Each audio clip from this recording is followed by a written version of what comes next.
Ẹ̀kálẹ́ lẹ́ẹ̀kan sí Ẹ̀kálẹ́. ẹ̀yin tí ẹ wà pẹ̀lú wa ní orí ìkànnì Facebook ni àbí ní orí ìkànnì Zoom tí a wà yìí. So ẹ káàbọ̀ padà sí orí ètò ọlọ́sọ̀ọ̀sẹ̀ wa ní ilé tí a ń pè ní ẹwà ìṣirò, ibi tí a ti ń ṣàlàyé fún wa. So ìwé ọ̀jọ̀gbọ́n yẹn ọ̀jọ̀gbọ́n K.A. Stroud àti Dexter Booth, eléyìí tí wọ́n kọ tí a mọ̀ sí engineering mathematics. So ẹ̀yin tí ẹ bá ń tẹ̀lé wa lọ, ẹ rí pé ní ọ̀sẹ̀ tó kọjá ibi tá a ti dúró òun náà ní kíni o, òun náà ní frame 63, òun náà ní frame 63. Ibẹ̀ náà ládẹ̀ ṣe kíni, ibẹ̀ ládẹ̀ ṣe ti bẹ̀rẹ̀ lálẹ́ yìí. Lẹ́ẹ̀kan sí Mr. Mujib, ẹ dákun tí àwọn èèyàn bá ti wọlé, ẹ dákun ẹ bá mi gbé wọn wọlé. Ó súnmọ́ kí mi má rí wọn tí wọ́n bá ń wọlé láti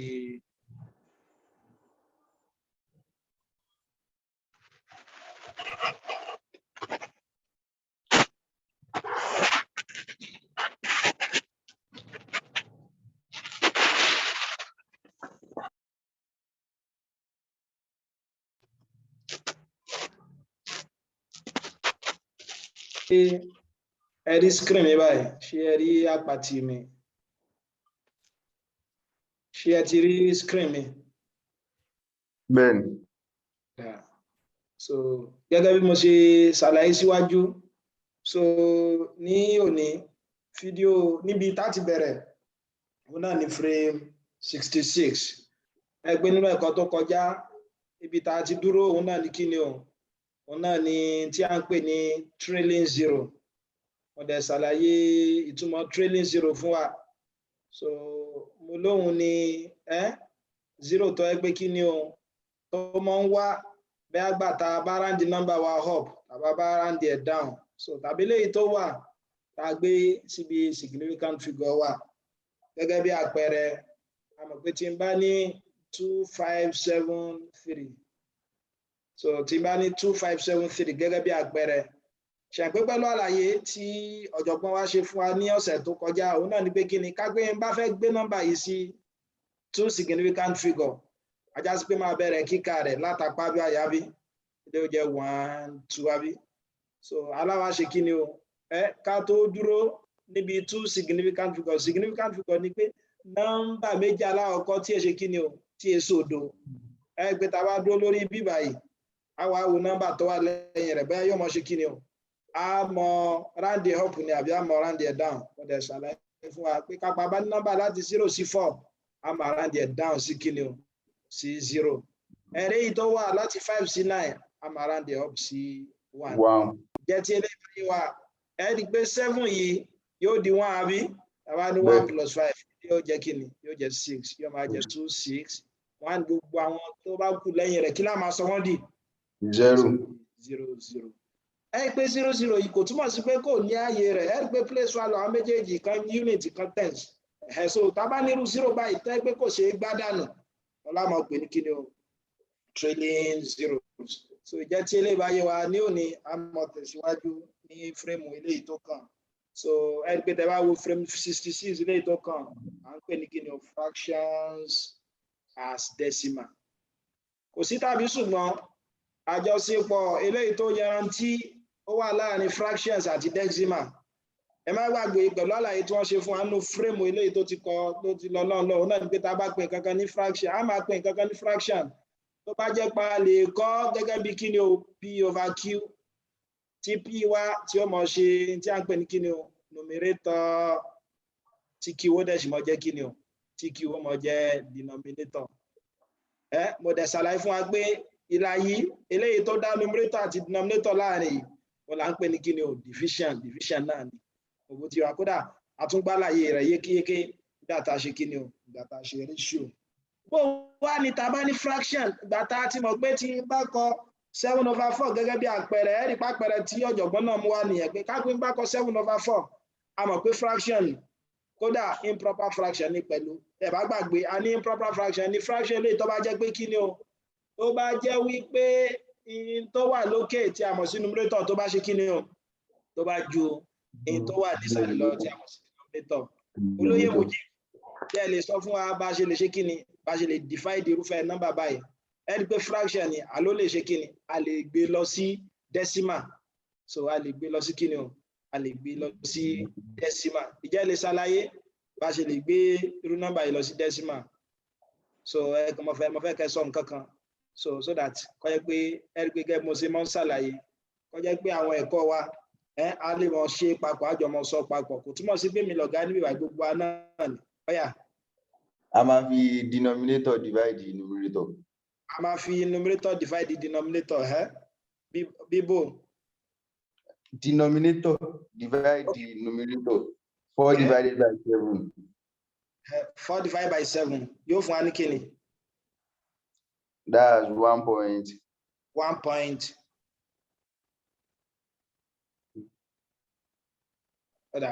Kí lè ta fi point yìí sí ẹ ṣeun kódà mo gbọ́ inú mi dùn pẹ̀lú àlàyé tẹ̀sí bí mo ti fẹ́ ká mọ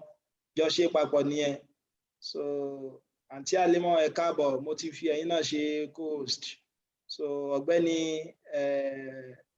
olóyè Fatai ẹ̀yin náà káàbọ̀ sí orí ètò náà lẹ́ẹ̀kan sí so ẹ rí pé tá bá ní 7.4 gẹ́gẹ́ bí olóyè Mujibu ṣe sọ a ní 4 mélòó láàrin inú 7 àbí wọ́n ní 1 àbí kí ló kún lẹ̀ so ẹ rí pé 3 ni but 4 lè lọ́nu 3 mọ́ ìgbà tí ó fi mú 4 ẹ̀ má lè lọ́nu 3 mọ́ la fi decimal point yìí sí owó tí a bá hàn so ìgbọ̀n bá dá fi decimal point yẹn sí ẹ wá fi 0 sẹ́yìn 3 yẹn yóò fi pé 30 a tún wá ní 4 mélòó láàrin inú 30 4 mélòó láàrin inú 30 ẹ rí pé 7 náà ni àbí ó tún kù 2 4 tún lè lọ́nu 2 mọ́ a tún ṣe kí ni o a tún fi 0 sí yóò jẹ́ 4 mélòó láàrin inú 20 yóò jẹ́ 5 ilé ọmọ fún wa ní 1.75 tàbí ọ̀nà kejì lè tẹ̀lé ìgbà ṣe òun náà ni tí a mọ̀ sí long division method wa ẹ má gbàgbé pé 7 yìí òun ni dividends interfere divide ẹ dẹ̀ má gbàgbé pé mo là máa ń gbé dividend sí òun lágbé sínú 4 yìí òun ni divisor interfere fi divide ẹ̀ interfere fi gé àwa ni òkè 4 mi ò láàrin inú 7 ṣe ẹ̀ pé mélòó ni o a ní 1 àbí àwa ni 1 times 4 ilé òfin mi ní 4 àbí minus kódà ọ̀jọ̀gbọ́n sọ bẹ̀bẹ̀ tí mo fẹ́ ká gbọ́ yé báyìí pé a lè ṣe báyìí náà àwa sọ pé 7 minus 4 ilé òfin mi ní 3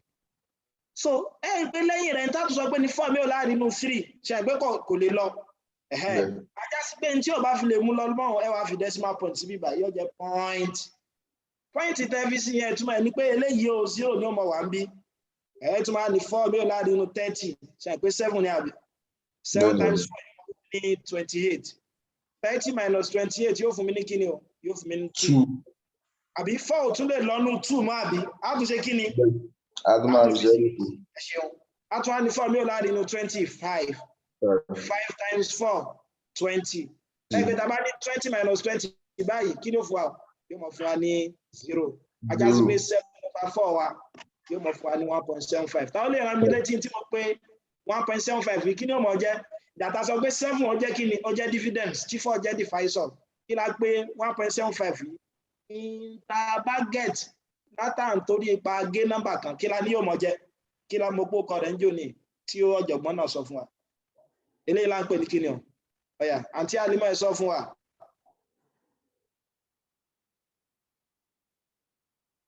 Àǹtí àlímọ̀ ẹ̀ sọ fún wa. Ọ̀dà olóyè Mujibu jẹ́ sí ẹ̀yin ó sọ fún wa.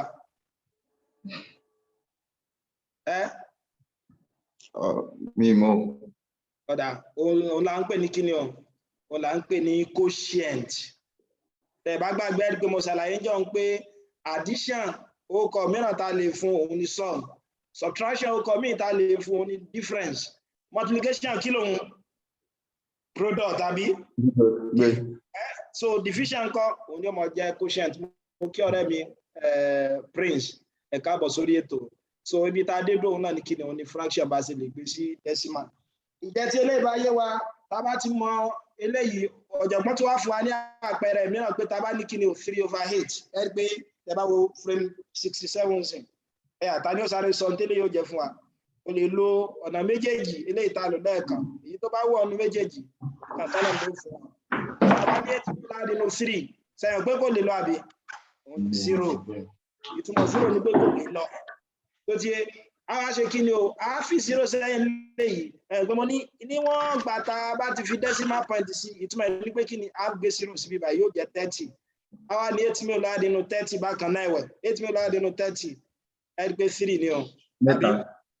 Àbí ó kù mélòó ńlẹ̀ ó kù 6 a tún fi 0 sí 8 mílíọ̀nù nínú 60 ẹgbẹ́ 7 ni o. Àbí torí 8 and 7 kí ní ọmọ fún wa 56 ó tún kù 4 lẹ̀ tó bá tún fi 0 sí nǹkan 8 mílíọ̀nù nínú 40 wà ní 5 ẹ̀bá tún fẹ́ dára yín láàmú ẹ̀lẹ̀ ṣe báyìí ṣe ìwé ẹ̀rí pé mo lábọ̀ gbé 3 sí báyìí tí ń ṣe dividends wa 8 wa tí ń ṣe ìfáìsọ àgbèsí báyìí ní 8 mílíọ̀nù nínú 3 0 point tó ti yaba 0 times 8 yóò fún wa ní 0 àbí 3 minus 0 yóò jẹ́ 3 a wá fi 0 sí torí kò lè lọ́mọ 8 mílíọ̀nù nínú 33 3 times 8 24 àbí a tún yọ ilé yóò fún wa ní 6 àbí 8 mílíọ̀nù nínú 6 ìgbà tí ó lè lọ́ tún fi 0 sí 8 mílíọ̀nù nínú 60 ilé yóò jẹ́ 7 times 8 kí ni 56 tàbá yọ ilé yóò fún mi ní 4 àbí so ẹni pé tàbá tún fi 0 sí ilé yóò jẹ́ 0 8 mílíọ̀nù nínú 4 yóò jẹ́ 5 so ilé yìí pẹ̀lú tí mo ṣàlàyé lẹ́ẹ̀kan kí ni 0.375 yóò máa jẹ́ kí ló kọ táàmọ̀ fún ọ̀yà olóyè Fatai ọ̀yà kí ló kọ táàmọ̀ fún quotient ẹ ṣeun so yóò máa jẹ́ quotient ẹ dákun ẹ jẹ́ ká dì mọ́wọ́ torí nígbà mìíràn wọ́n lè béèrè pé kí ni quotient nǹkan pa pé find the quotient ẹ má jò dàrú òun náà ní kí ni òun náà ní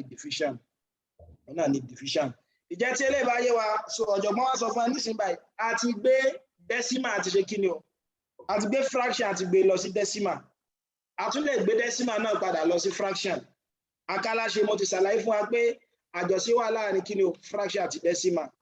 ọ̀nà wo láwọn máa gbà láti mọ gbé decimal lọ sí fraction ọ̀nà náà kò le rárá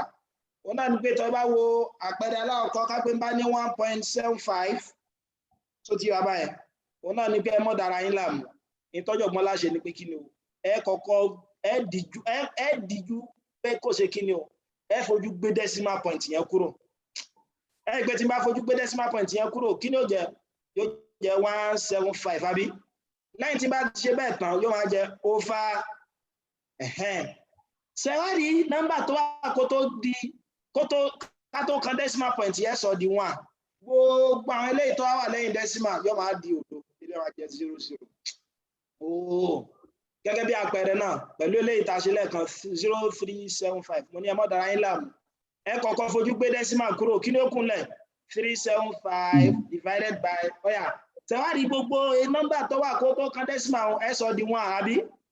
àwọn eléyìí tó jẹ́ kó kù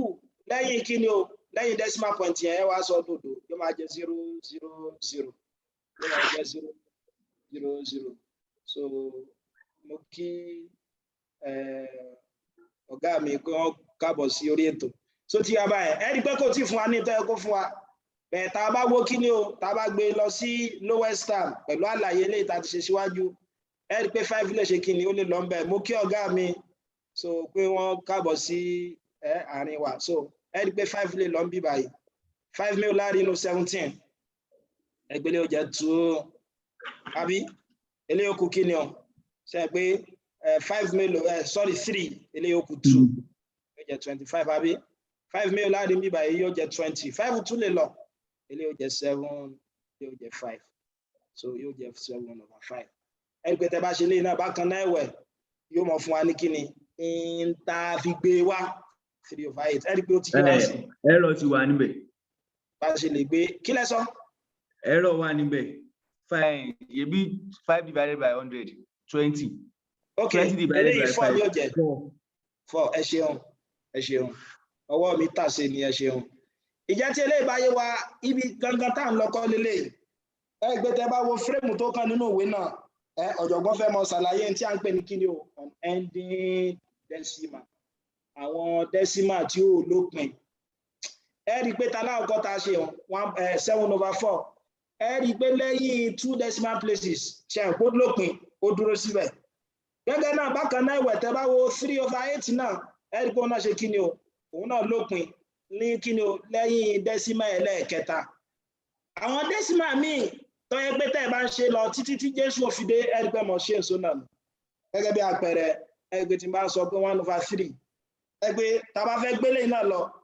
ṣé 1/3 ṣe ẹ̀bá ní 3 mi ò láàrin inú wọn àbí àní kò lè lọ mo ní tí ò bá lè lọ kí láì pé 0 á tó fi 0 sí ilé àbí yóò tún jẹ́ 3 mi ò láàrin inú 10 3 àbí ó tún kù 1 tàbá tún fi 0 sẹ́yìn 1 yẹn yóò jẹ́ 3 ó tún kù 1 tàbá tún fi 0 sí 3 mi ò láàrin inú 10 yóò jẹ́ 3 ó tún kù 1 ẹgbẹ́ tẹ́ bá ń ṣe lọ yóò máa fún ní 3 3 3 3 ẹ jẹ́ pa ẹlẹ́rìí kan ọ̀gá mi kan mọ́ sọ yóò ní irú àwọn kan báyìí ó bá tẹ̀ lọ sí inú ẹ̀rọ ìṣirò rẹ yóò kọ́kọ́ paná lọ ìgbà tí ó bá gbá sára yìí mathematical error ni ó pè wá ẹgbẹ́ tẹ́ bá tẹ̀ tàbí àwọn tá bá mọ̀ nípa programming language dáadáa kódà tá bá tẹ̀ sí bá Python wà tàbí haru tàbí àwọn ẹ̀rọ èdè ìta fi mọ̀ ṣe programming ẹ pé yóò gùn lọ 0 3 3 3 3 3 3 3 3 so eléyìí ni à ń pè ní kíni unending decimal òun náà ni ọ̀jọ̀gbọ́n wọ́n fẹ́ ṣàlàyé nínú fíìmù tó kàn ọ̀jọ̀gbọ́n á sọ fún wa pé unending decimal yìí náà ó kọ mìíràn tá a lè fún tàbí tẹ́ bá wo inú ìwé mìíràn wọ́n máa ń tún pè ní kíni recurring decimal àwọn decimal kan tó yẹ pé àárí nọ́mbà tó yẹ pé wọ́n tún mọ̀ ṣe kíni yóò tún mọ̀ wá láwàá tún wá tí nọ́mbà máa wá láwàá tún wá wọ́n là ń pè ní kíni recurring decimal ọ̀yà ẹgbẹ́ tẹ́ bá wo bí ìwé wa ní frame 70 ọ̀jọ̀gbọ́n á ní kíni ká mọ̀ gbé nọ́mbà tó jẹ́ fraction ká mọ̀ gbé lọ sí decimal bó láti máa gbé nọ́mbà láti fraction lọ decimal ó ní pé a mọ̀ pé a divide ẹni àbí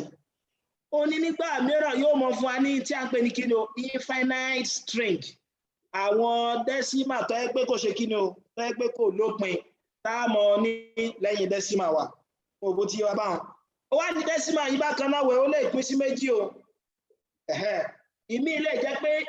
tí ó mọ̀ wá láwàá tún wá tí ó mọ̀ wá láwàá tún wá ó lè jẹ́ pé 0 ni ó mọ̀ wá láwàá tún wá gẹ́gẹ́ bí àpẹẹrẹ tẹ́ bá gbàgbé ẹ wo àpẹẹrẹ ilé ìtàṣe ẹ̀rí pa ní 7/4 ṣe ìpé gbàtà ṣe kí la lójú fún àwọn 1.75 ṣe ìpé kò túmọ̀ sí pé ó dúró síbí báyìí nígbà yẹn pé 75 láti dúró alókùnrin mi dáṣẹ́ ìpé tẹ́ bá ní fọ́ọ̀mù láti rí nù 0 0 fọ́ọ̀mù láti rí nù 0 0 ẹ̀rí pé tí ó túmọ̀ kún lélẹ̀ 0 0 0 0 0 0 0 0 ṣùgbọ́n a ti mọ̀ pé 0 lẹ́yìn decimal a ní kó wà significant pẹ̀lú àlàyé ilé ìtàṣe ní kíni o lọ́sẹ̀ tó lọ náà lọ́jọ̀gbọ́n wá sọ pé kí ni ó lè wá lọ́nà méjì ọ̀nà àkọ́kọ́ ni pé in tí ó mọ̀ wá láwàá tún wá lẹ́yìn decimal náà ní kí ni òun ní 0 akáláṣe tó bá wà pẹ̀lú pé 0 ní ń wá láwàá tún wá báyìí ó ní ká mọ̀ dára àbùkátà láti mọ ọkọ̀ wọn sí òun náà ni ó máa fún wa ní 1.75 ṣùgbọ́n ní ọ̀nà kejì ni pé kó jẹ́ pé nọ́mbà míì tó yàtọ̀ sódo òun ló ń wá láwàá tún wá ẹwà pẹrẹ tí mo fún wa sí kí mo pé 1 divided by 3 fún wa kí ni quotient ẹ kí la ló fún wa ọyà ẹ̀dá kan jájọ mọ sọ papọ̀ 0.3333 ló fún wa ní 0.33333 ẹgbẹ́ nọ́mbà oníwà láwàá tún wá 3333333 so tábà rí irúfẹ́ àwọn nọ́mbà yìí ọ̀la gbẹ̀ ní kí ni o recurrence decimal ẹ wá di nọ́mbà tó wá láwàá tún wá yìí ó ní àbùkátà kàdà aláàmú tó ti yá báwọn ó la lè mọ ọkọ nípa pé kí ni a máa sọ pé 0333 a wá fi dọ́ọ̀tì mẹ́ta sẹ́yìn rẹ̀ ìtí dọ́ọ̀tì mẹ́ta lẹ́yìn rẹ̀ tó ń túmọ̀ sí ọ̀jọ̀gbọ́n ní tó ń túmọ̀ sí ni pé lẹ́yìn 3 o 3 tún tẹ̀síwájú lọ́nà tí ó ṣe kí ni tí ó lópin ó ń wá láwàá tún wá láwàá tún wá láwàá tún wá láwàá tún wá gbogbo tí wá báyẹn oníṣùgbọ́n tàbí tá a bá tún fẹ́ dá láàmú tá a bá fẹ́ fi dot ọ̀nà míì tá a tún lè gbà kọ́ òun náà ni pé káwọn pé 0.3 káwá gbé dot sórí 3 tá a bá ti lè gbé dot sórí 3 tún ẹ̀ ní pé kí ni o 3 ló ń ṣe kí ni òun ló ń repeat jù ooo mo bó tí wa ok tí eléyìí bá yẹ ok tó bá yẹ pé bá ní 8.32 tí máa gbé dot sórí 2 mi ta ni ó sọ ní tí nọ́mbà yìí jẹ́ gangan ṣẹ̀gbẹ́ nísìn àti kọ́ lọ́nà tó gbà tó sápamọ́ ni ọ̀nà olówó àgangan ká tó kọ́ lọ́nà báyìí nínú ìwé mìíràn wọ́n máa gbélé ní kí ni compact form that is ọ̀nà tó gbà kéré láti mọ̀ pé kí ni recurring decimal náà ni a béèrè kan lẹ́yìn wa lọ́lọ́lédè ọ̀yà ta ni ó sọ tẹ́lẹ̀ yóò jẹ́ tàwa ní 8.32 tí yẹn wá gba dot kí ni ó jẹ́ kí ni ó fún wa so yeah ẹ ṣé ọ̀gá mi so ẹ gbé pẹ̀lú béèrè tí wọ́n béèrè níbẹ̀ wọ́n fẹ́ fi ṣe wá láǹfààní so yeah ọ̀jọ̀gbọ́n tún fẹ́ yóò ṣàlàyé rẹ̀ lẹ́yìn eléyìí sà so ó fẹ́ ṣàlàyé tó bá yẹ pé ọ̀kọ̀ọ̀kan ló repeat nǹkan ẹ ṣé lọ́pọ̀lọpọ̀ inú wa sì dùn pé ẹ wà pẹ̀lú wa ọ̀yà àǹtí ànímọ̀ kí ni 8.32 tó yẹ pé 2 yẹn ló gba dot kí ni ó jẹ́ ṣé wà pẹ̀lú wa ọ̀yẹ̀ dákun ẹ jẹ́ ká gbìyànjú ká sọ papọ̀ mi ìfẹ́ kó jẹ́ pé olóyè Mujibu nìkan náà ni ó mọ̀ sọ gbogbo ẹ̀ fún wa ọ̀dà ta ni ó gbìyànjú kódà bó bá ṣe pa mọ́ afẹ́kẹ́ 8.32222222. so ẹ ṣé lọ́pọ̀lọpọ̀ 8.3222 nígbò jẹ́ pé 2 yẹn ló gba dot ajá sí pé 2 yẹn ní ọmọ ṣe kíni ní ọmọ repeat ọ̀yà ọ̀jọ̀gbọ́n tí wọ́n fẹ́ ṣàlàyé pé kíni nígbà mìíràn nọ́mbà tí ó mọ wá láwa tú àwọn ó lè jọyọ̀ kan lọ irú àpẹẹrẹ rẹ̀ ni ọ̀gá wa ni wọ́n gbé sí kíni o ni wọ́n gbé sínú chat box yẹn wípé ó gba bó ní tí ń bá ní kíni o tí ń bá ní 0.34343434 ẹ rí pé 34 òun ló jẹ́ pé kíni o òun ló ń wá láwa tún wá iná ni olóyè ọ̀jọ̀gbọ́n olùmọ̀ wa ni wọ́n fẹ́ ṣàlàyé fún wa lẹ́yìn pé bóyá tí ń bá ní kíni 1/7 báyìí gẹ́gẹ́ bí àpẹẹrẹ ẹ rí pé a mọ̀ pé tá bá ṣe eléyìí tá bá tẹ calculator wa ní tí ó mọ̀ fún wa ní kíni 0.142857 142,857 142,857 mo ti sọ fún alọ́sẹ̀ tó lọ tọ́jọ̀gbọ́n náà ṣàlàyé pé gbogbo nọ́mbà tó bá lẹ́yìn decimal ọ̀kọ̀ọ̀kan lámọ̀ pé wọ́n ẹ má sọ pé 0.142 850 irọ́ lásán ni ọ̀tọ̀ so ti yẹ wa ẹ rí pé tó ń ṣe kí ni in tí ń wá láwa tún wá níbí báyìí ó ṣe kí ni ó ju ọyọ̀ kan lọ bó wá ní tó bá jẹ́ pé nọ́mbà tó ń wá láwa tún wá jọyọ̀ kan lọ gẹ́gẹ́ bí àpẹẹrẹ tí ọ̀gá wa gbé sínú chat box yẹn bó láṣẹ mọ́ kọ́ nítọ́jọ́ gbọ́n lá máa ṣe kí ni pé á wá wo ibi tó jẹ́ kó ti bẹ̀rẹ̀ ẹ rí pé tẹ́ bá wo nọ́mbà yìí èwo ló ń wá láwa tún wá ọ̀yà ta ni ó sọ ohun tí ń wá láwa tún wá fún mi ẹ dákun ẹ jẹ́ mo fẹ́ kájọ mọ sọ̀rọ̀ papọ̀ yóò jẹ́ kó mọ dùn ọ̀yà wọn kò gbọ́ aláìlápọ̀ 142,857 ẹ ṣé lọ́pọ̀lọpọ̀ ẹ rí pé 142,857 142,857 so ìtọ́jọ̀ wọn sọ pé irú eléyìí tó yẹ kó tún wá láwa tún wá wọn tó jẹ́ pé nọ́mbà mẹ́fà ló ń wá láwa tún wá àbùkátà láti jẹ́ pé a gbé dot sórí àwọn mẹ́fẹ̀ẹ̀fà yín tá ṣe ni pé kí ni o ilé máa jẹ́ 0 point ṣe wá rí ibi tó ti bẹ̀rẹ̀ wọn ẹ kọ́kọ́ gbé point sí so tí wàá bá ibi tó jẹ́ pé ó parí sí ẹ rí pé a ní 142,857 ló wá láwa tún wá nọ́mbà láwọ̀kọ́ tí wá láwa tún wá ń bẹ̀ òun ni 1 nọ́mbà tó gbẹ̀yìn tí wá láwa tún wá ń bẹ̀ òun ni kí ni òun ni 7 ajá sí pé tí bá nírò eléyìí tẹ́wádìí dọ́ọ̀tì méjì ń bẹ̀ wọn òun ni pé nọ́mbà tó ń wá láwa tún wá jọyọ̀ kan lọ alákọ̀ọ́kọ́ ọnú rẹ̀ òun wá ní kí ni òun lèyí tó jẹ́ decimal point yẹn tẹ́yìn tó parí òun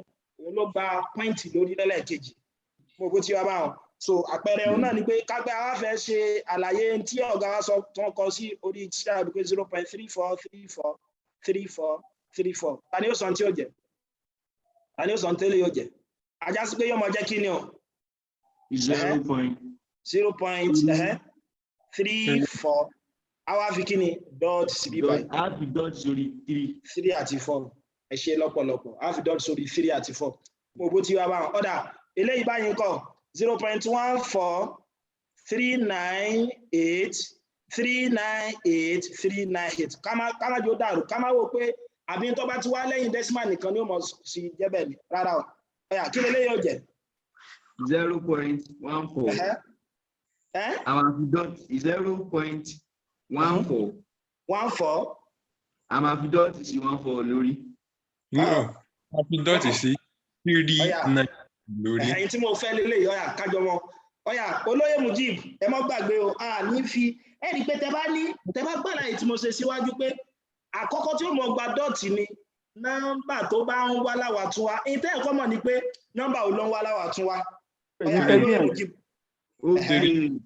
398 owó tí a bá wọn 398 ajásí pé lè máa jẹ́ 0.14 ibi tẹ́tí pé yóò máa jẹ 398 ó ti yé máa ẹ gbé síbi aláwọ̀kọ́ tí ń wá láwọ̀ tún wá àti gbẹ̀yìn ilé tí wá láwọ̀ tún wá so tẹ bá ti wá nínú nǹkan báyìí ẹ ti mọ̀ pé ajá sí pé 398 ní wá láwọ̀ tún wá tí 3 jẹ́ nọ́mbà aláwọ̀kọ́ tí 8 sì jẹ́ parí so tí bá fẹ́ kí ló yóò máa fún mi ní 0.1498 mo bó ti wá bá so ìjẹ́ tí eléyìí bá yé ọ̀yà ẹ kí wọ́n á bèè lọ́wọ́ wa ìjẹ́ ṣé nọ́mbà yìí recurring fraction yìí àbí recurring decimal àbí unending decimal yìí ìjẹ́ ṣé rational number ni ṣé rational number ni ṣé rational number ni àbí rational number ẹ mọ́ gbàgbé àti kọ́ rational number sẹ́yìn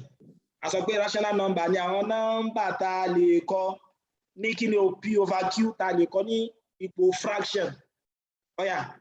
ṣé nọ́mbà tí wá láwà tún wá tí wá láwà tún wá tí wá láwà tún wá báyìí náà sá lè gbóhùn náà sí fraction ṣé rational number lápè ọ̀jọ̀gbọ́n fẹ́ ṣàlàyé rẹ̀ fún wa nínú kí ni o nínú frame ilé tó kàn ọ̀yà so ẹ̀ka tó lọ ta ni ó ṣàlàyé rẹ̀ fún wa ṣé rational number ni àbí rational number kọ́ bẹ́ẹ̀ ni àbí bẹ́ẹ̀ kọ́ bẹ́ẹ̀ kọ́ ọ̀yà ẹ̀rí pé tí n bá ní tó bá bẹ́ẹ̀ lọ wa pé ta ló jí ẹran yìí jẹ o tẹ́nìkan ní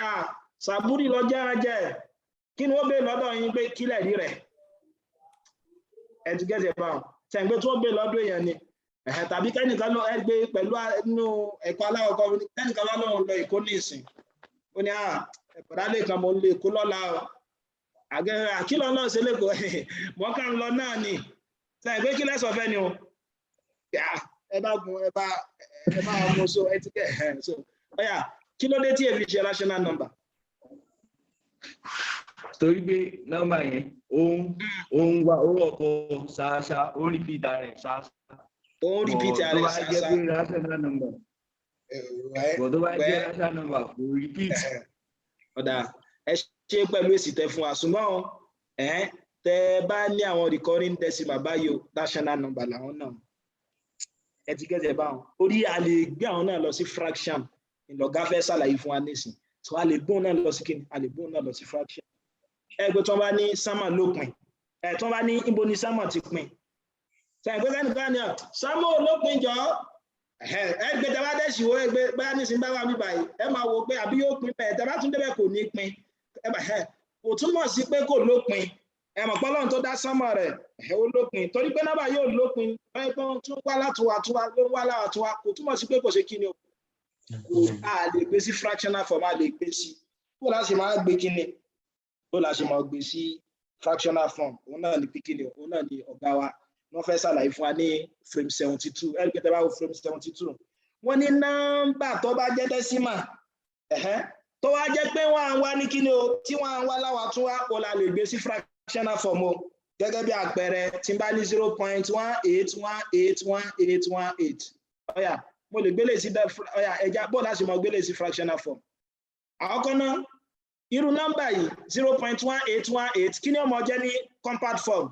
ta ni ó sọ tí ó máa jẹ́ ní compact form fún wa ọ̀yà àti mọ̀ mo ti ṣàlàyé ìtumọ̀ compact form ta ni ó máa kọ́ ní compact form. ó máa jẹ́ 0.18. 0.18 kí láwá ṣe fún 180 yẹn. a fi dọ́tí sí orí 80. kàmí a fi sórí 18. a fi sórí 18 ẹ ṣeun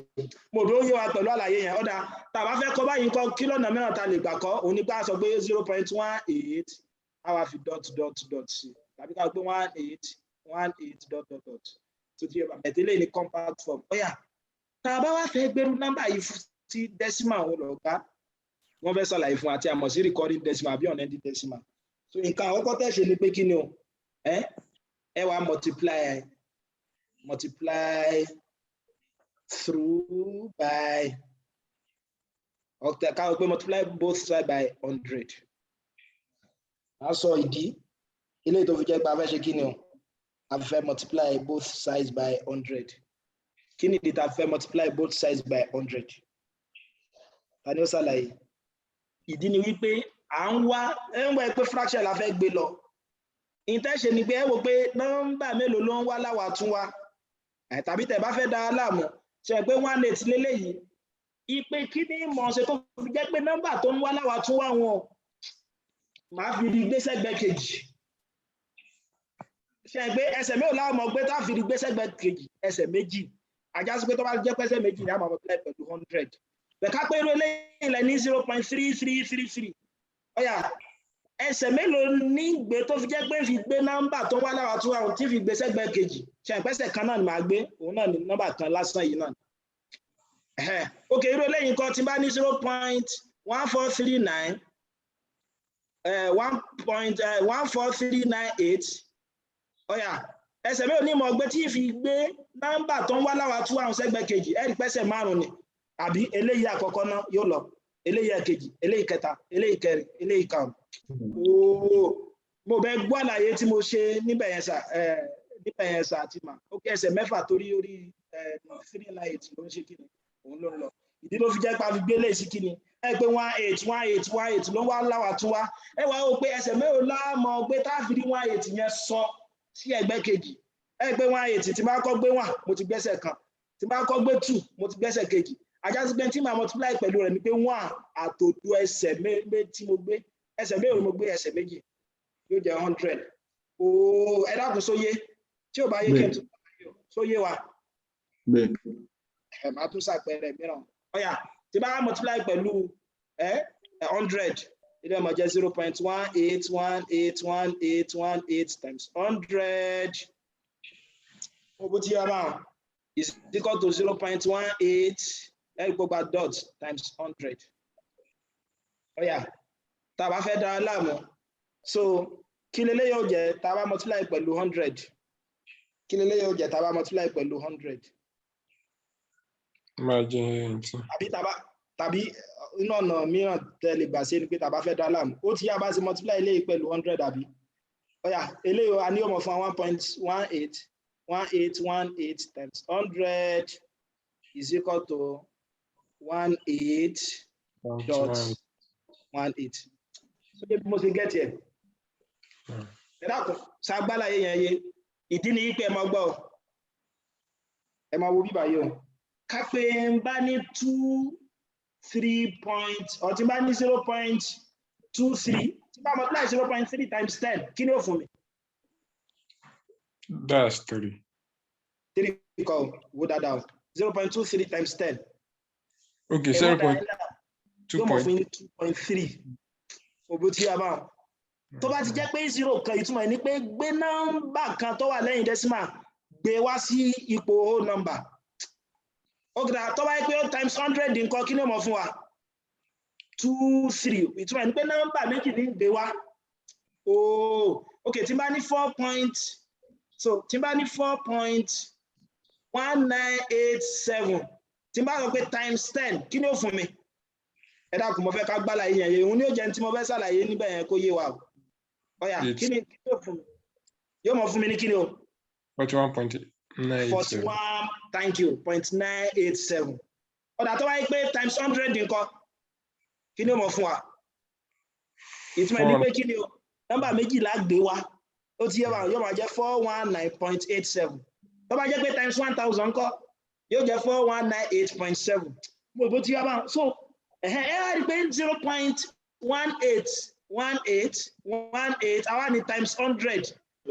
ajásí pé nọ́mbà náà lágbè kó nọ́mbà mélòó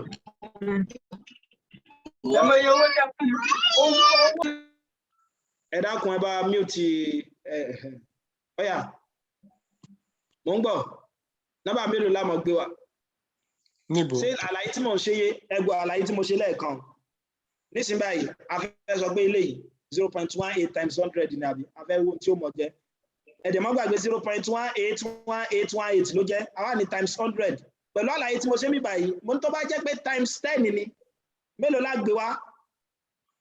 ẹyọkan 1 ó máa jẹ́ yóò jẹ́ 1 point bet 0 mélòó ló wà mí báyìí times 100 ní ajẹ́sí pé lè fà ní 18.18.1 ó ti yẹ wa ẹ bá fẹ́ gbélé lọ sí compact form padà kí ni ó fún wa 18 point what 18 dot 18 tí wọ́n mọ̀ gba dot tí 18 náà máa gba dot mo bí àlàyé tí mo ṣe yé wa bẹ́ẹ̀ adúpẹ́ fọlọ́ so lẹ́yìn tá a bá ti á ṣe bẹ́ẹ̀ tán in tá wá ṣe lẹ́yìn rẹ̀ náà ni pé kí ni a wá sọ pé a wá yọ subtract 0.18 from both sides a yọ kúrò ní àyè méjèèjì ẹ mọ́ gbàgbé kí láàkọ́ mọ́ ṣe àkọ́ máa multiply pẹ̀lú multiple of 10 tí ó fi gbé gbogbo nọ́mbà tó ń wá láwa tó wà sí àyè lẹ́gbẹ̀ẹ́ ní apá ọ̀tún wa lẹ́yìn rẹ̀ a máa yọ kó nínú repeated fraction kó nínú méjèèjì ajásí pé lè fún wa ní mo lè kó lè náà ní compound form náà yóò jẹ́ 1/8 àbí times 10 times 100 àbí minus 0.18 yẹn kọ́ dáadáa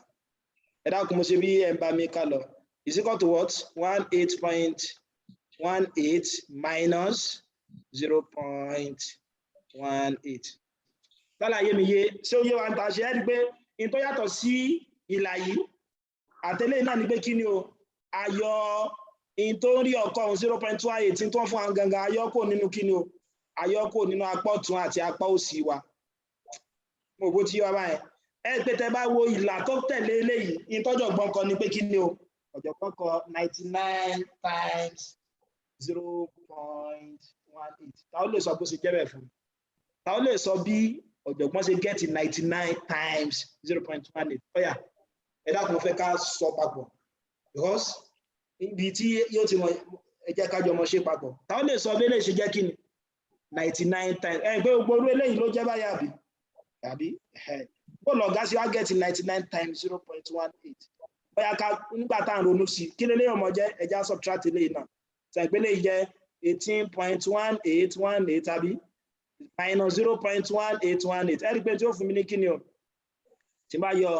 àwọn méjèèjì kó nu ara wọn kí ní ó mọ̀ fún wa ẹ̀rí pé tí ó mọ̀ fún wa ní 18 òyìnbó yà bó ṣe jẹ́ 18 torí ó mọ̀ jẹ́ 000.88 minus 081 yóò mọ̀ jẹ́ 18 but mo fẹ́ kẹ́ ṣàlàyé bó lélẹ́yìn ṣe jẹ́ 99.018 ta ni ó gbìyànjú ẹ̀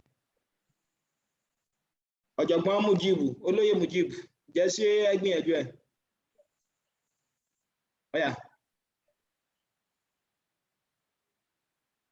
ọ̀yà ọgbọ̀ sọmọ bóòlù ṣe jẹ́ 99 bóòlù ni ó ẹ̀rí pé táàmù mẹ́ta ni bóòlù ṣe jẹ́ pé mẹ́tẹ̀ẹ̀ta yìí bóòlù ṣe jẹ́ 99 times 0.18 mo fẹ́ kẹ́ sọ mi ò kó tó di pé mi ò ṣàlàyé ọ̀yà ẹgbìyànjú rẹ̀.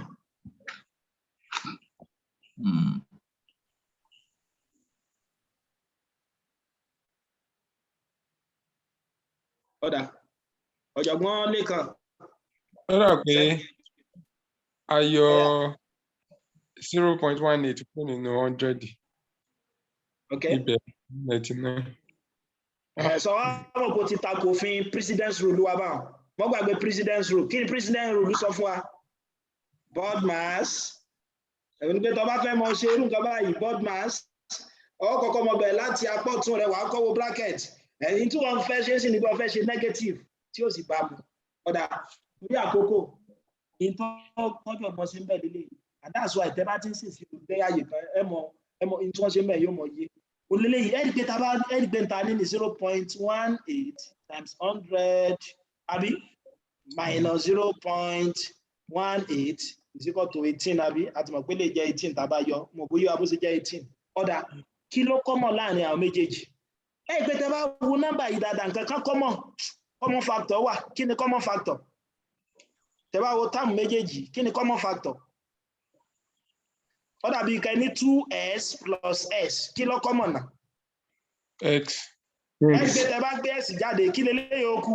2 plus kí ni 2 plus 1 yóò dáa fún ọ dà kí ló tún common nú eléyìí náà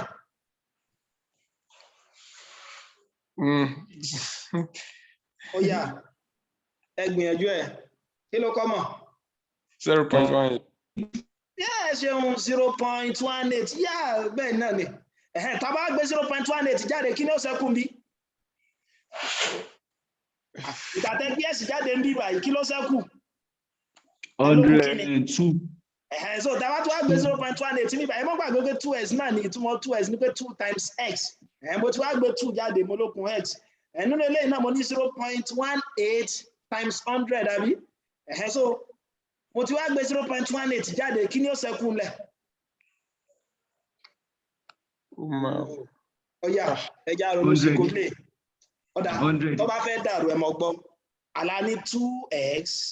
pápá ní 2x minus 1 ẹ mọ́ wá gbé pé àjọṣe tó wà láàrin 2x yóò ní 2 times yóò ti 100 kí lélẹ́yìn ó kù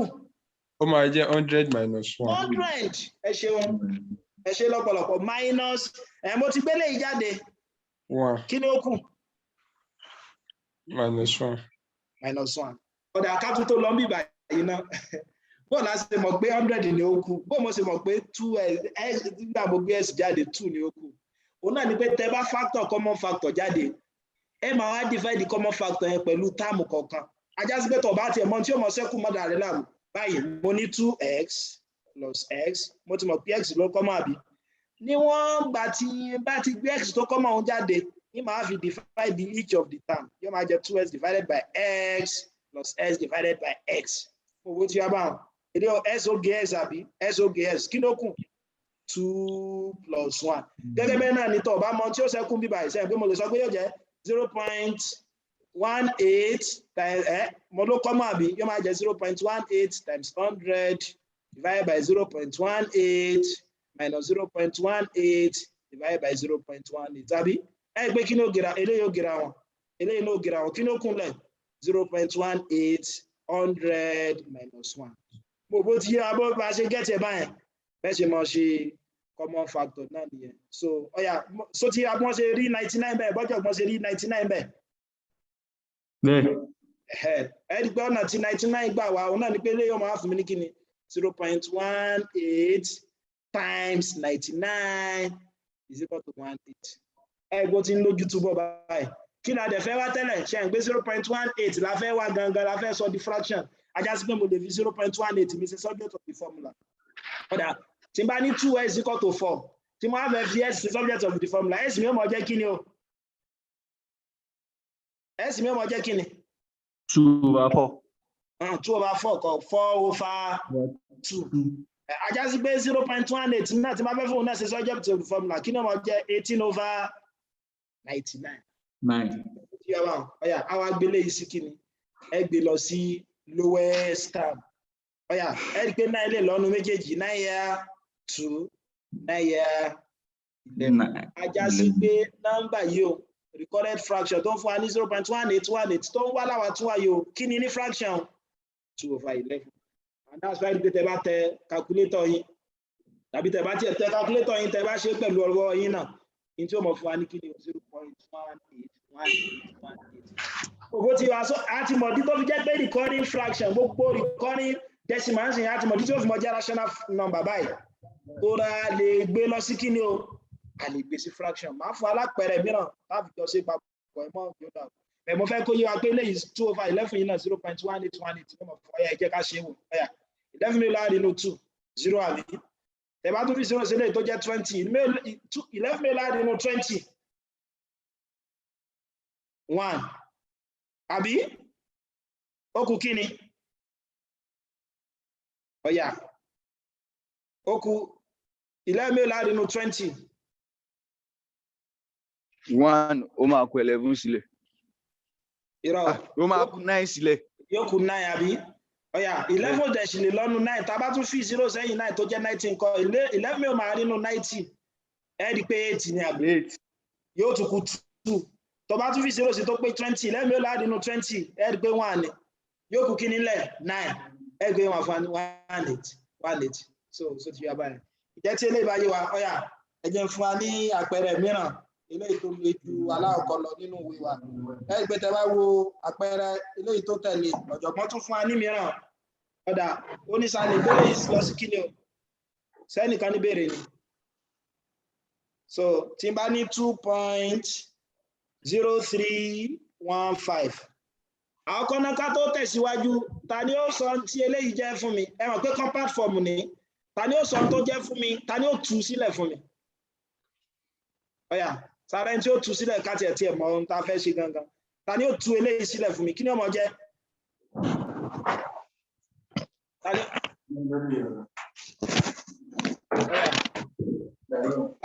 ta ni ó tú sílẹ̀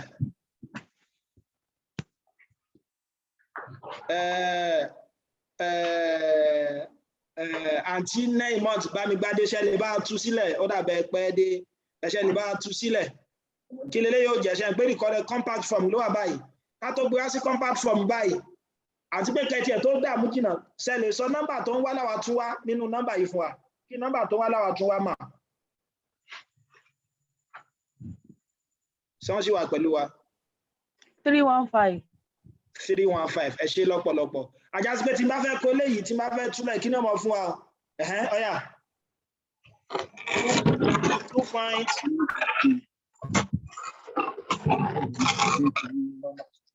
2 points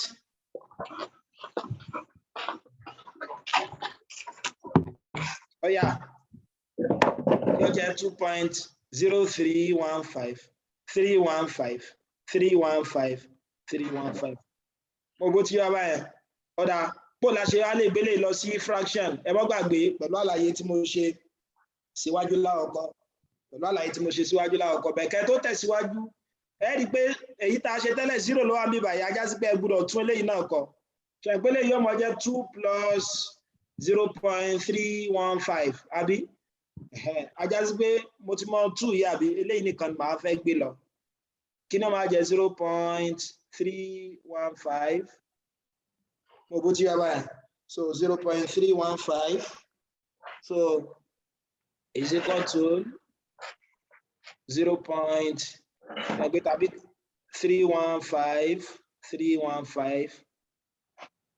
tàbí tẹ́ bá fẹ́ dá yín láàmú tó bá ìpele ilẹ̀ ṣí sílẹ̀ ilé ó jẹ́ 0.315 àní yóò máa lè tún kà sí 0.315 ẹ̀rí pé tàlá ọ̀kọ́ ta ṣe 100 la multiply rẹ̀ pẹ̀lú àní ó sọ tá multiply léyìí pẹ̀lú kí lá multiply rẹ̀ pẹ̀lú ẹ̀rí pé mo ṣàlàyé kankan fún wa ń bẹ̀ bá ṣe máa mọ̀ tá multiply rẹ̀ pẹ̀lú kí lá multiply rẹ̀ pẹ̀lú 1000 yóò dára fún wa ẹ ṣeun bó la ṣe mọ̀ pé 1000 ní kí lálàyé tí mo ṣe. Anyway a máa kà á ní sọ̀rọ̀ tó ṣe ẹ ṣeun ẹ máa wò ó pé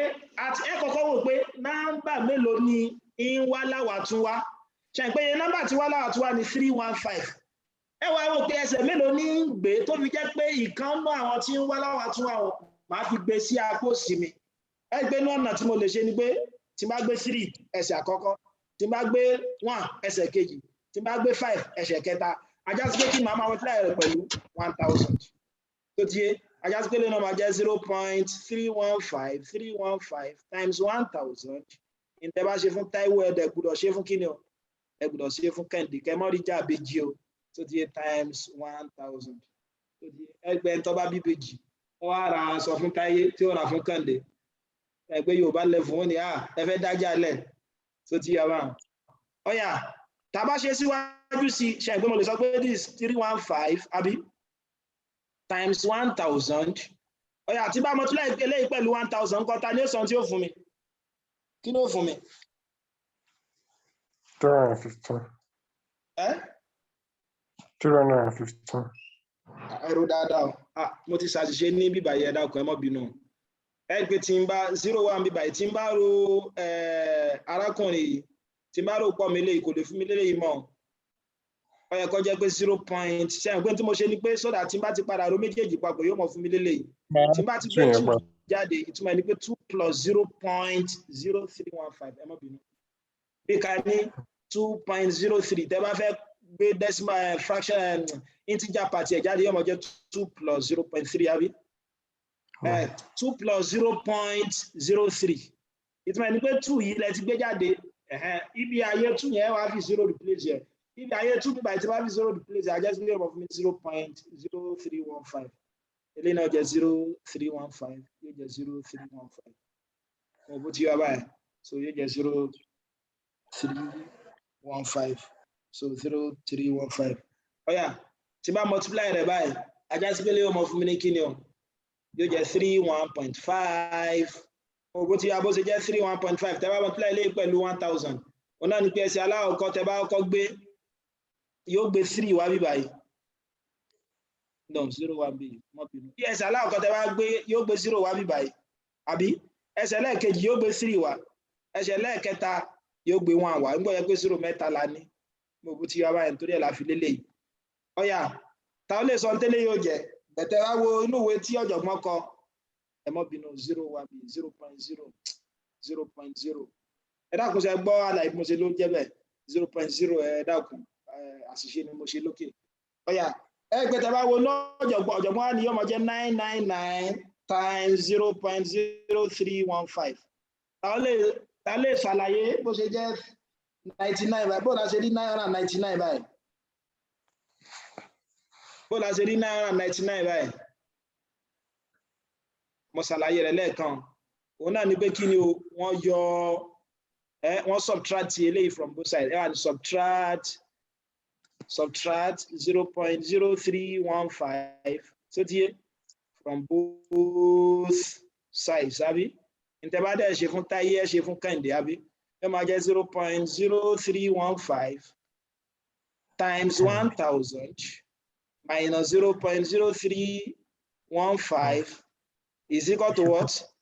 31.5 minus 0.0315. Yeah. Eléyìí kí la ṣe ń bẹ̀? Kí ló kọ́mọ̀? 0.0315 kọ́mọ̀ àbí? Kí ni ó kúnlẹ̀? 1000 àbí? Minus 1. So yeah, but I should get -1 is equal to kí ni wá ní 31.5 minus 0.0315 ó jẹ́ lè ṣe báyìí 31.5 àbí 0.0315 àbí so kí ni ilé ọmọ fún wa báyìí tẹ́ bá ṣe ìpele ọmọ jẹ́ 000 ilé ó jẹ́ 5 àbí kí lẹ́ni lẹ́yìn rẹ̀ tẹ́ bá yọ kó nara wọn kí lẹ́ni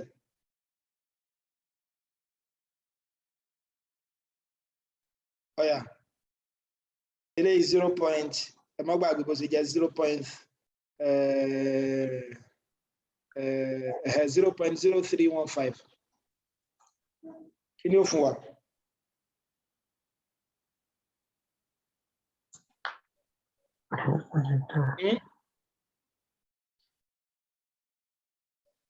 ṣe pé kọ́ yẹ ká dúró sí bíbá yìí gan nígbà ìgbà tí mo ti eléyìí tó yẹ kó jẹ́ ni ṣe pé 315 kí ni ó tún kù lẹ́yìn rẹ̀ nígbà pé 315 ló ń kọ́ ajásígbélé ọ̀nà jẹ́ 135 ẹ̀tù 315 mìíràn tó ti yé 315 mìíràn so ajásígbélé iná jẹ́ kí ni lẹ́yìn tẹ́tíkọ́ 315 yìí wọ́n bọ̀ kó lè yé wa ní ọ̀ ṣe pé gbàtà yọ kúrò alókù 31.5 àbí bẹ́ẹ̀tì kò túmọ̀ sí pé tán lẹ́yìn rẹ̀ 315 then minus tàbá yọ kó kí là ń yọ kó ní méjèèjì 0.0315 ajásígbélé ó jẹ́ 315 kése 0 ló wà lẹ́yìn rẹ̀ á tún ní 315 ẹgbélé ó jẹ́ 000 àbí kí ni ó kúnlẹ̀ 531.5 torí ẹ̀ wọ́n fi get at 1.5 níbà so ajásígbélé náà jẹ́ kí ni 0.0315 times 999 àbí tẹ́ bá yọ wọn kó ní 1000 kí ni ó fún wa 999 àbí is equal to what? Is equal to what? 31.5. Nísìnyí báyìí mo fẹ́ fi ilé ìṣe surgeons of the formula. Ajásígbélé ọmọ jẹ́ 0.0315 is equal to what? 31.5 over what? 999 over 999. Ọ̀dà kápẹ́ bá fẹ́ sọ eléyìí di ó nọ́mbà ńkọ́ ṣe ń pé 5 nìkan ló kún mi báyìí òun ni pé mo lè ṣe kí ni mo lè pé máa multiply both sides by 10 tí bá multiply both sides by 10 ló jẹ́ 31.5 times 10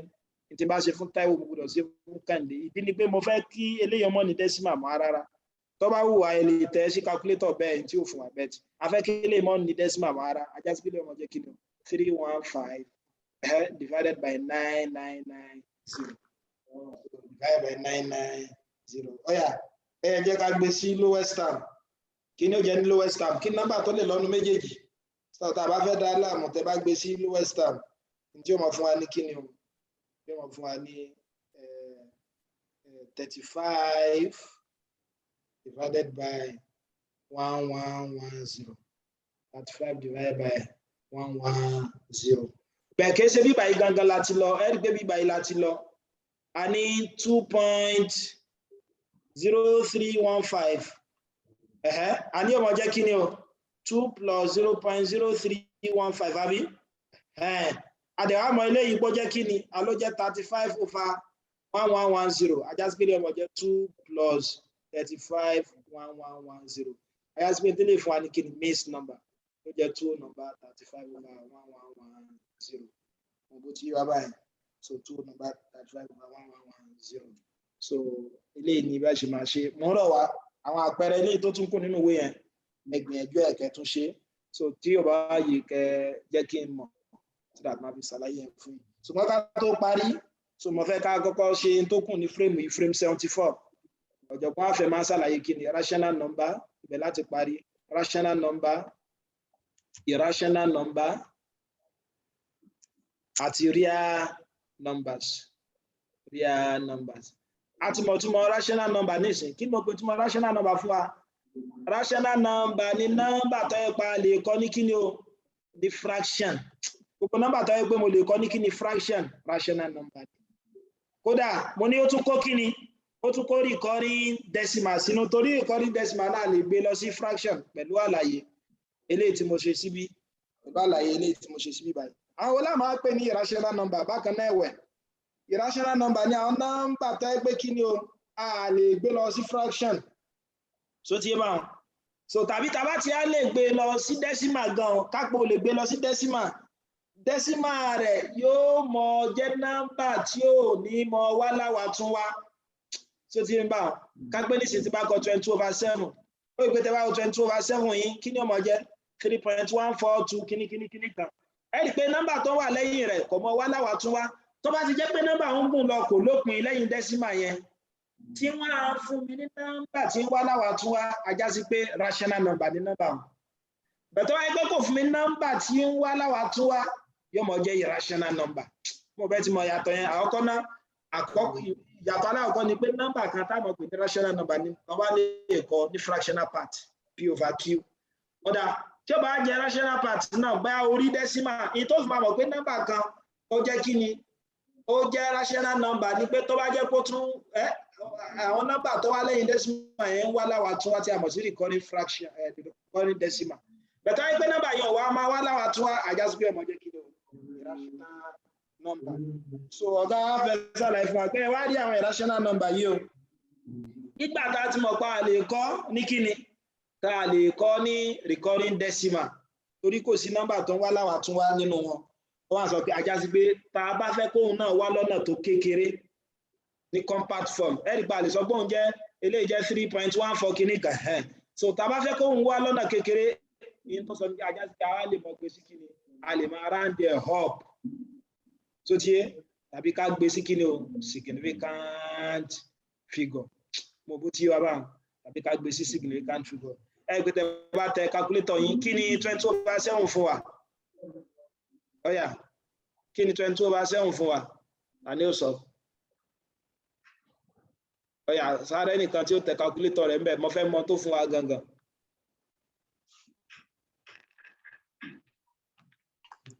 So, 3.142 857. Sir? 857. Ó tún kù lẹ́yìn rẹ̀. Ó yá, àti kí n tún ni? 14286. Ẹ rí pé kò mọ wá láwà tún wá bí? Kò mọ wá láwà tún wá, já sí pé irrational number ni. Ó yá. Ìtọ́jú gbọ́ ṣe ni pé ká pé ẹ gbé eléyìí mo lè kọ́ ní compact form torí ìrìn nọ́mbà tó ń wá láwà tún wá bẹ̀. Kí ni màá wá ṣe? Ajá sí pé tí màá ṣe ni pé kí ni o tí wọ́n fẹ́ kọ́ ní compact form. Mo á lè máa ṣe kí ni mo lè máa round the up tàbí kí n mọ gbé sí significant figure pẹ̀lú àlàyé ilé ìta ṣe nínú figure ilé ìtọ́ wa. Ó ní ọ̀nà mìíràn náà ni pé kí ni o wọ́n mọ́ ní àwọn nọ́mbà tá a fi mọ́ sàmì wọn. Gẹ́gẹ́ bí àpẹẹrẹ ẹ rí pé nínú ìmọ̀ṣirò kí n 20/7 yìí jẹ́ tó fún wa ní 3.142. Òun là ń pè ní kíni? Òun là ń pè ní kíni o? Ta ni ó sọ? Kí ni tá fi máa ń sọ nọ́mbà yìí? Òun là ń pè ní pi. ẹ ti gẹ́rẹ̀ báwọn so irú àwọn rational number tàbí pé kó lè wà àmọ́ ń gbé wọn láwà tún wá báwọn tàbí báyà √2 gẹ́gẹ́ bí àpẹẹrẹ kẹgbẹ́ sí short form so tàbí irú àwọn nọ́mbà báyìí ọ̀hún là ń pè ní kíni rational number. ẹ wá rí real number àti mọ rational number àti mọ irrational number kí ni àwọn à ń pè ní real number. Real number ni tó kó kíni o bóyá rational number sínú àti kíni àti rational number. Ẹ gbé nísìnyí nínú àwọn nọ́mbà tá àti kọ́ whole number báyìí àbí ẹ dákun ẹ dì wọ́n mọ́wọ́ àti kọ́ whole number àti kọ́ kíni àti kọ́ integer kódà àti mọ kíni àti mọ rational number àti mọ irrational number àdẹ̀ tí mọ real number báyìí. So àwọn nọ́mbà míì tún wà tó tún ju real number lọ tí ń ṣe complex number nínú àwọn ẹ̀kọ́ tó ń bá àwọn ṣàlàyé wọn. So kí n tó parí fídíò yìí láti gba ìbéèrè bóyá lẹ́yìn tó bá ní béèrè ẹgbẹ́ tẹ́ bá wo fírèmù tó kàn tí ń ṣe frame 75 ọ̀gá wa wá fẹ́ ṣe kíni òkè gbogbo bá ti kọ́ wọn ká ṣe kíni o ká ṣàgbéyẹ̀wò rẹ̀ ẹgbẹ́ nínú rẹ̀ tó fẹ́ sọ náà ni pé gbogbo fraction pátá o wọn là lè kọ́ wọn gẹ́gẹ́ bí kíni o bẹ̀rẹ̀ bí decimal kí láàmú ṣe táfi gbọ́n sí decimal náà nígbà mọ̀ divide. So ṣùgbọ́n decimal number náà tá a máa rí yẹn a ló lè ní kí nọ́mbà tí ó mọ wá láwàá tún wá tí à ń pè ní kíni o recurring decimal. So ti yọ báyìí àwọn nọ́mbà tó míì tó wá jẹ decimal tó yẹ pé kò lópin ṣùgbọ́n kì í wá láwàá tún wá òkèké tó lọ bẹ̀ aláwọn tó bá ń wá láwàá tún wá ohun tí ó dẹ̀ sí lópin yẹn kí la ní wọ́n mọ̀ jẹ́ irú nọ́mbà wo ni rational number ẹ ṣeun bẹ̀tẹ̀ àwọn eléyìí tí ò ní mọ wá láwàá tún wá òun ní kíni o òun ni irrational number wọ́n á ní kíni o irrational number yẹn a lè gbé wọn sí kíni a lè tá a bá fẹ́ káwọn ní compact form nínú ká gbé wọn lọ sí significant figure gẹ́gẹ́ bí àlàyé tá a ṣe lọ́sẹ̀ tó lọ káràǹdì ọ̀hún. So eléyìí ni ibi tí a ti dúró fún ẹ̀kọ́ tèmi so mo dúpẹ́ púpọ̀ fún àwa eléyìí tí a bá ètò yìí dópin so bóyá ní ìkànnì Facebook ni àbí lórí ìkànnì eléyìí tá a wà báyìí so màá máa gba ìbéèrè kan àbí ìbéèrè mìíràn síwájú kí n tó parí ẹ̀kọ́ náà ta ló ní ìbéèrè.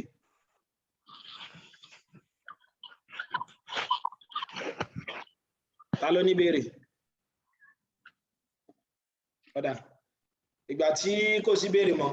ibi báyìí ni a máa fi àdàgbé ètò rọ̀ sí tí tá a fi mọ pàdé ní ọ̀sẹ̀ tó ń bọ̀ mo dúpẹ́ púpọ̀ ẹ ṣeun ó dàbọ̀.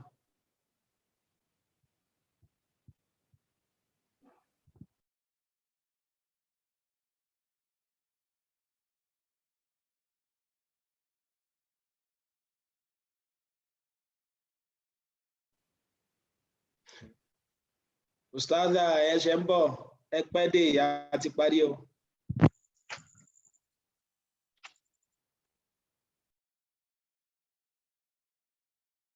A ti parí